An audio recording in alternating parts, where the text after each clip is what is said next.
Welcome back அரிமா வெடித்திரு. இந்த பதிவில் உங்ககிட்ட செயல்படாத இபிஎஃப் கணக்கு இருந்துச்சு அப்படின்னா அதை சரி செய்கிறது சம்மந்தமாக இபிஎஃப்பில் கொடுத்துருக்கிற ஆர்டரை பற்றி தான் பார்க்க போகிறோம். முதல்ல செயல்படாத இபிஎஃப் கணக்கு அப்படின்னா என்ன அப்படின்னா 36 மாதம், அதாவது 3 வருஷம் உங்களோட பிஎஃப் அக்கௌண்ட்டில் எந்த ஒரு பங்களிப்பையும் செய்யலை அப்படின்னா அந்த இபிஎஃப் கணக்கு செயலிழந்து போயிடும். இது எப்படி நடக்கும் அப்படின்னா, இபிஎஃப் மெம்பரு தன்னுடைய வேலையை விட்டுட்டா நடக்கும். அடுத்து வேலையை விட்டதுக்கு அப்புறமா தன்னோட அக்கௌண்ட்டில் இருக்கிற பிஎஃப் பணத்தை எடுக்கலாம்னு நடக்கும். அடுத்து பார்த்திங்கன்னா, ஒரு வேலையை விட்டுட்டு இன்னொரு வேலைக்கு சேர்றவங்க பழைய அக்கௌண்ட்லேருந்து புது அக்கௌண்ட்டுக்கு ட்ரான்ஸ்ஃபர் பண்ணலை அப்படின்னா இது நடக்கும்.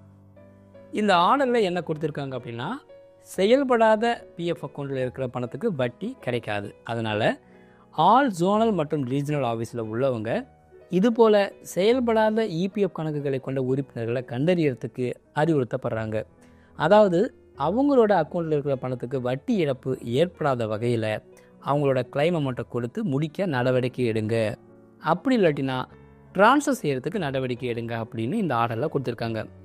இந்த செயல்முறையை இபிஎஃப்ஓடைய உயர்மட்ட குழு கண்காணிச்சிட்டு இருக்கிறதாகவும், அதனால் ஒவ்வொரு அலுவலகமும் எத்தனை பேருடைய பிரச்சனையை தீர்த்திருக்கீங்க அப்படின்னு கண்காணிச்சிட்டு இருக்கிறதாகவும் இந்த ஆர்டரில் கொடுத்துருக்காங்க.